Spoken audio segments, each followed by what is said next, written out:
Hi, this is Shane Bruce.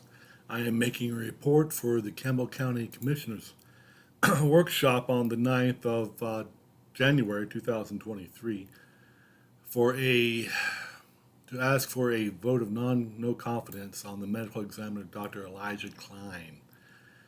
There are a multitude of reasons for this vote. My experience with Dr. Cline began as I was pursuing a judicial review of a false cause of death on my father's death certificate. That's by Tennessee Code 683502. That's of 2019 death registration. So Dr. Cline at first acted like he couldn't possibly have anything to do in the medical examiner's position. Now, his family members call him a gold bricker, that he has 7 jobs and gets paid for them all and doesn't do anything. And that seems to be supported, but I mean, this is worse than a gold bricker situation. Finally, as on the recordings and the comment or in the description, there's confessions of Dr. Cline, recordings and audio from the phone calls. I've included the relevant laws, codes, and etc. that pertain to the Dr. Cline and the medical examiner's office and the mayor's office in relation to the ME and also the county commissioner's office, which the county commission is the ones who terminate a person from the medical examiner's office. But anyways, my experience during this phone call, I had to list laws and et cetera, for him to even consider doing anything. In that first phone call, he confesses to turning away that people are calling him all the time about deaths in the hospital or their suspicions or anything else, and he's turned them all away. Now, as a medical examiner, he's oath bound to take these. In fact, in these state laws, the medical examiner is supposed to take anyone's complaint, any officer, any doctor, any layperson, anyone having knowledge of abuse, neglect, or anything that would cause harm and a death, he's obliged to investigate. That is death under suspicious, unusual, natural circumstances. There's an attachment in the description of this video. That's section 387108, which I had quoted to him, and that the medical examiner, is bound to investigate and supervise anything to do with a death in the county. Now, the county examiner has higher access and more authority than the courts, even, or in any law enforcement or anybody else for that matter. The reason for this power where the medical examiner can go in and look at any medical record, question any doctor, or anything like this is unique to the medical examiner's position. He is supposed to act as a cop to other medical, forensic, hospitals, doctors, or whatever else. In fact, the law according to Hippocrates, says that counties and government are supposed to keep a monitor and prosecute any bad malpractice in medicine. That's a 3,000-year-old law, and our laws are built up on these. I mean, you don't want to go back and try to do without regulations. That's reinventing the wheel without knowing what a wheel looks like. Even Benjamin Franklin didn't do that. Benjamin Franklin said, we're going to take the Civil Code and call it ours. That would be preposterous because you'd have to make every mistake along the way. So those regs are oath bound to, people are sworn to uphold them for a reason. They're not just there to irritate. But Cline didn't seem to not only know anything to do with those laws, he actually takes that gold bricking falls, which is low. I mean, that's just low right there.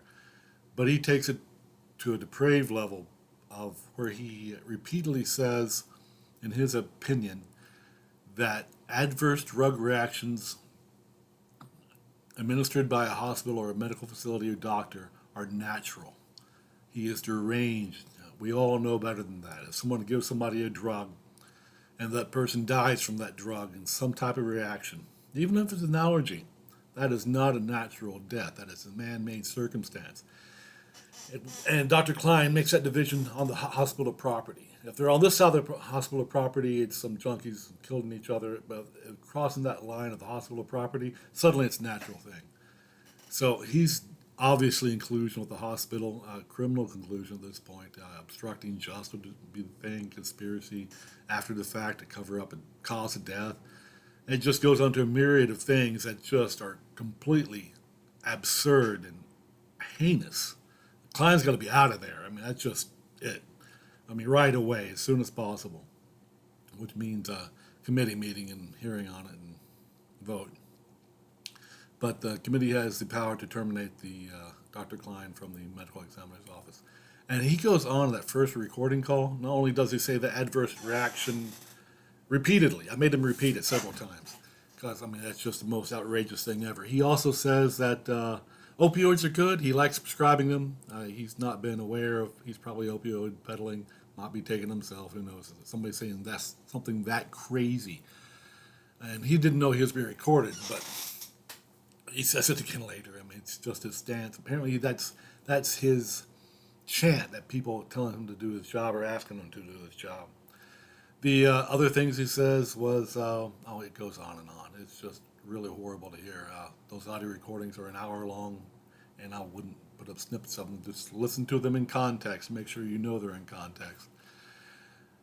He goes on to say that in call 2 that death certificates, which is his only job apparently, because he doesn't do any examination, doesn't do any forensics, that death certificates were just to tell the family they didn't have any real purpose, which is absurd. And he doesn't do the job at all, according to Mayor Lynch, that any death that occurs has to be the TBI, because not only is Dr. Cline refusing to do the job or regulations, and besides heinously, fraudulently cooperating with the hospital. And in call 3, he says that hospital tells him what to do and how to act. And he says that repeatedly. His attitude is, poor hillbilly shouldn't question the big institutions like hospitals.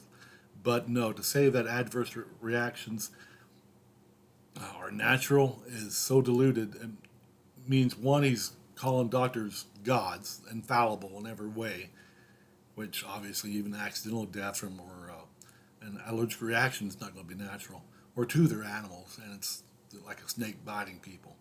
But what really that says is he's an incredible narcissist, abnormal mentality, and that he has a godlike complex or even a predatory complex. This is the same complex that serial killers have. And what he's done is facilitate or empower medical malpractice in Campbell County for 25 years. That means every doctor that's unhireable everywhere else, or doctors or crazy serial killers, can come to this area, and instead of being chastised or corrected or talked to about a wrongful death, or not watching for an allergic reaction, holding somebody 45 minutes, we got people going from home to the hospital and 15 minutes later at home dying. There's certain protocols that have to be watched. He's refusing to do all of these. Not only that, but the case I was talking about, and I'm talking about, Okie Jackson, my father, was kept by his wife and his younger son, isolated, secluded, given candy, mismedicated. He was given Flomax, which any doctor should have caught, as 1% of people given Flomax have amnesia and falling down. The alpha blockers affect their brain and their memory. So he has amnesia, he's fallen down, and I can't figure out why, but I can't find what medications he's on either, even though I'm trying. And Carol Jackson, his wife, is hiding that. Carol Jackson is also an RN, or was an RN at the Tenova Hospital for geriatric wards. So she's full-on aware of what this medicine will do.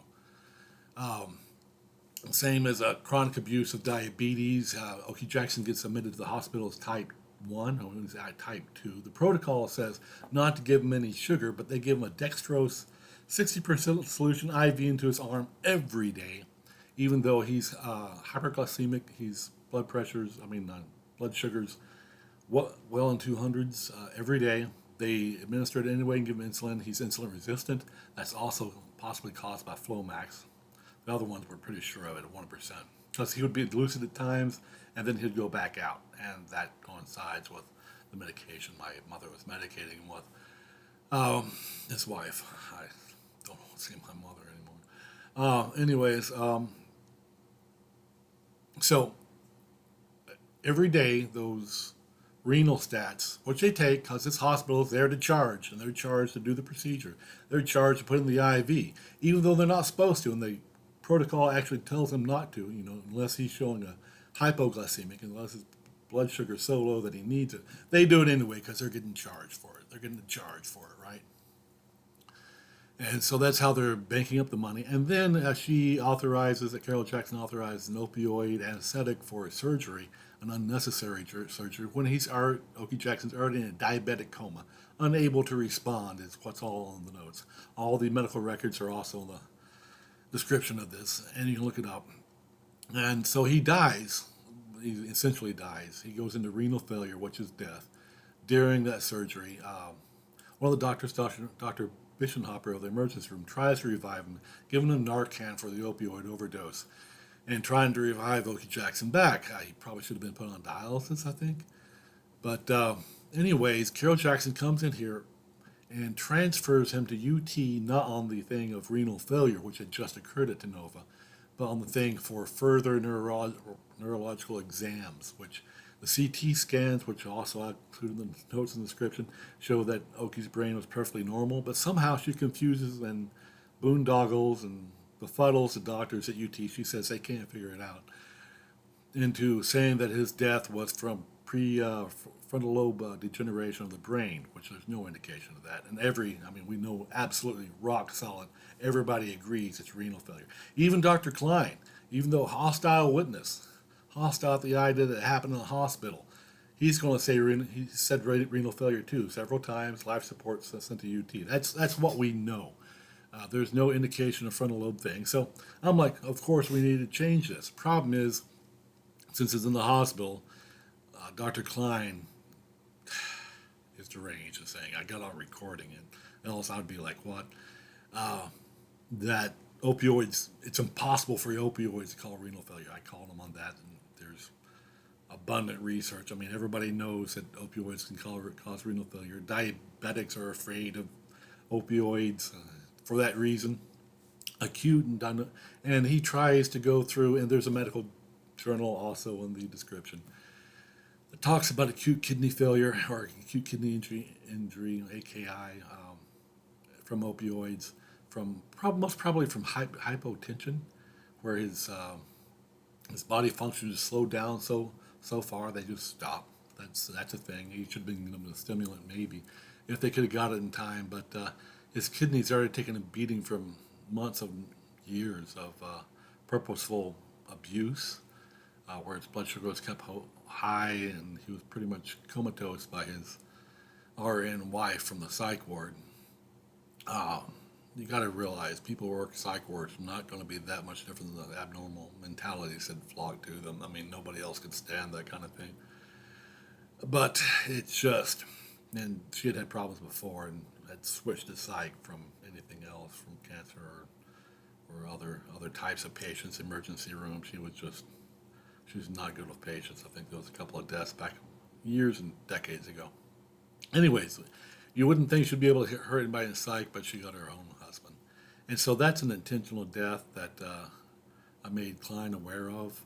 That becomes collusion to cover up a criminal act by a county official.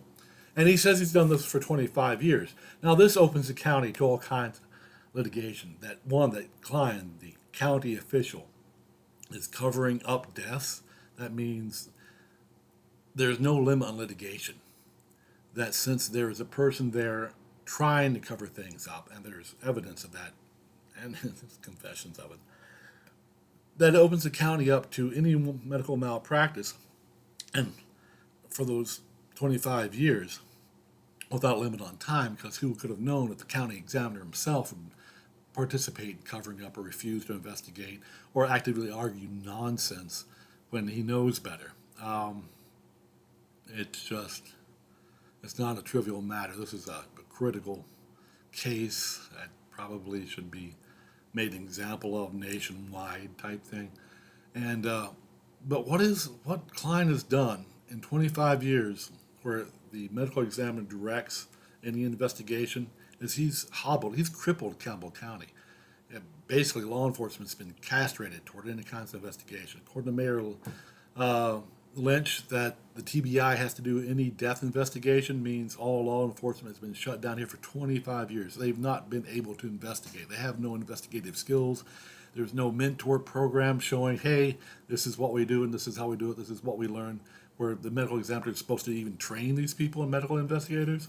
He's done the exact opposite. He's shut down the county to where the point judge was going, well, it's a hospital, I can't do anything. It was Judge McAfee in transcript, where Oki was trying to get transferred to a hospital that wouldn't be killing him. The hospital itself was so involved, they put a RO out. When I was trying to tell them, hey, be careful, Oki Jackson has arsenic poisoning, and you can't give him sugar. And Carol's probably giving him both. Most definitely sugar candy and abuse his condition. They put a restraining order further isolating Oki Jackson, and Carol Jackson had hired goons to keep Oki Jackson from contacting anybody, giving him a sugar diet.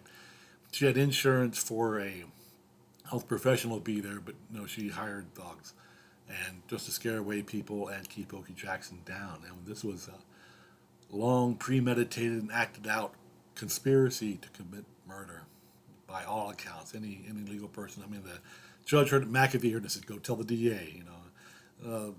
Their own attorney says, "Well, that would mean murder." And it's go tell the DA. Go tell the DA. And the DA promised call the TBI because apparently Campbell County can't investigate. Now, what happens when Campbell County can't investigate? They're basically made babies and unable to defend or investigate or exact retribution or even understand death. They have to call an outside entity. And outside entities looking at Campbell County like they're a bunch of idiots for 25 years.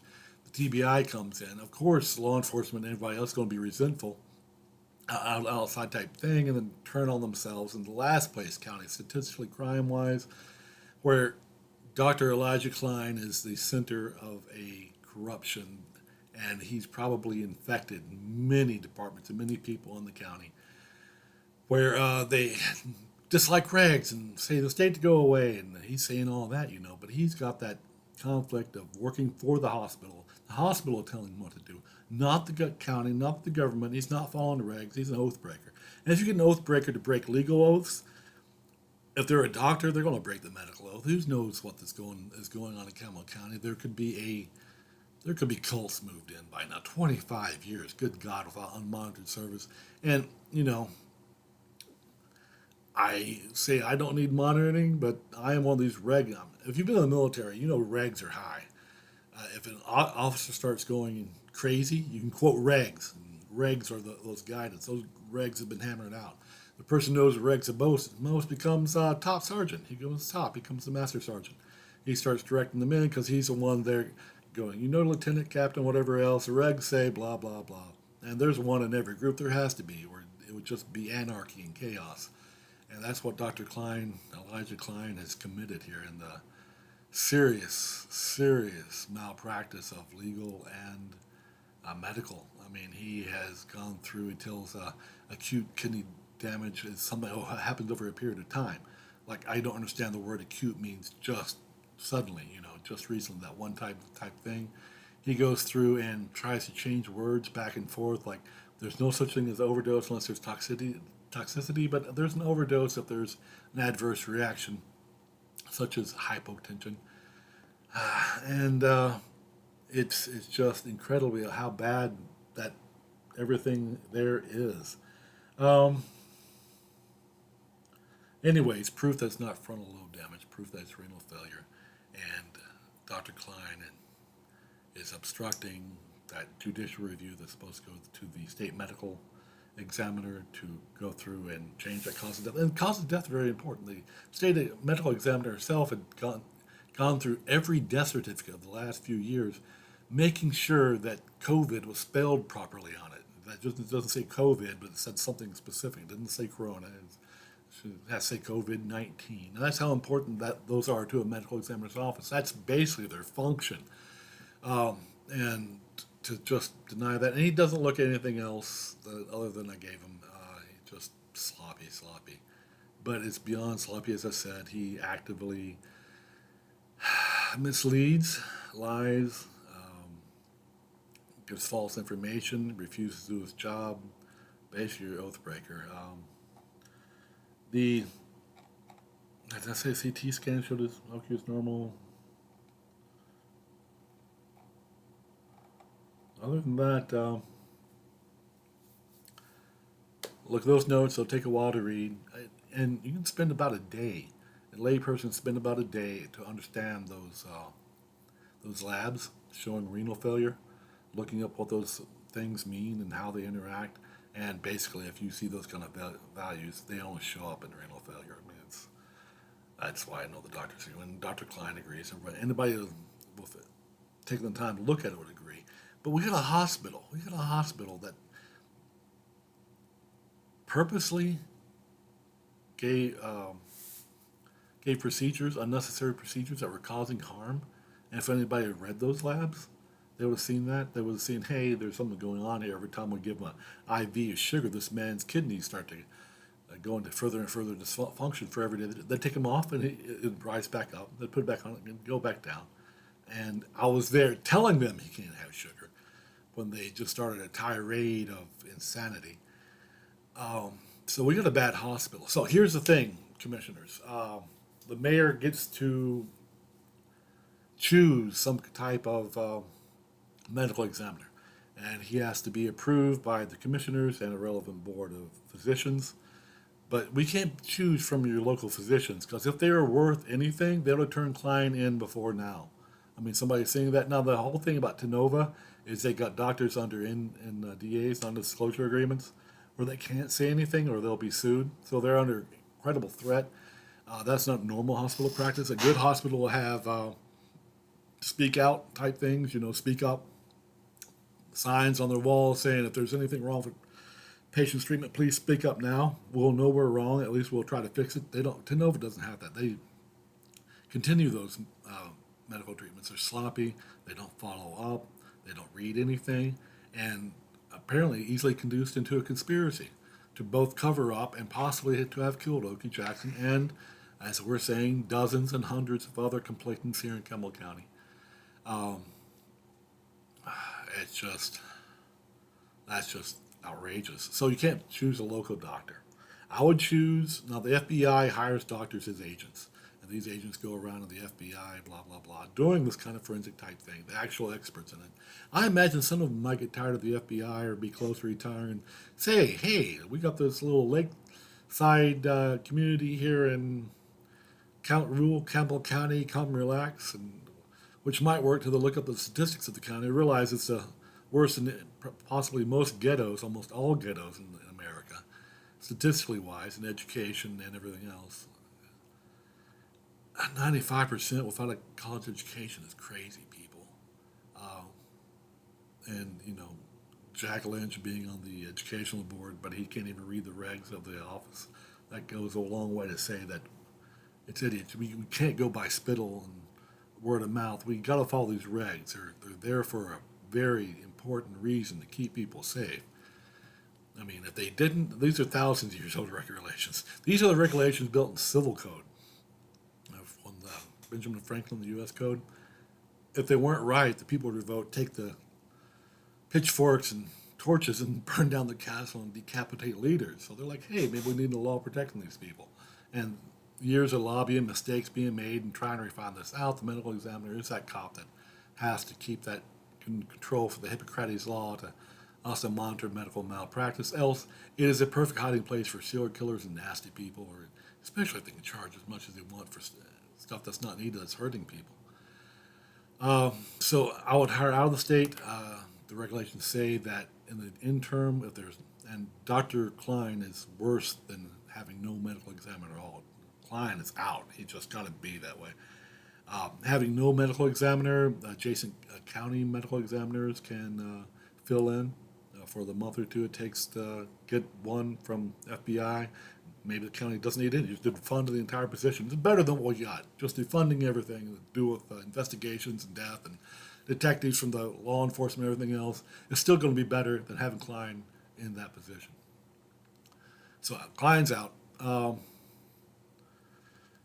But yeah, I would wait for that actual expert in forensics, not local, someone who hasn't would be belligerent at the idea of being shut down by a hospital, and somebody that's not going to be shy about turning in other medical professionals, because that's a job at this point.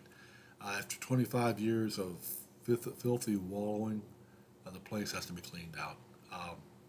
That's also 25 years of possible unnatural deaths that have been mislabeled or intentionally covered up by a hospital and Dr. Cline working with them. Um, that's a whole lot of work. That's like an investigator's team. That's a freaking task force from the U.S. government. But the hire some professional from that's seen Washington at least once in their lives. All right. If you need anything else explained or pointed out to or questions, I'm the guy filling the report. I'll see you on the 9th at 6 p.m. And to make this formal request that the vote of no confidence and to terminate Dr. Elijah Cline, and that's some serious stuff. And maybe the county can start to function for the first time, I don't know, ever, in solving its own mysteries and protecting its citizens for the first time. Thank you.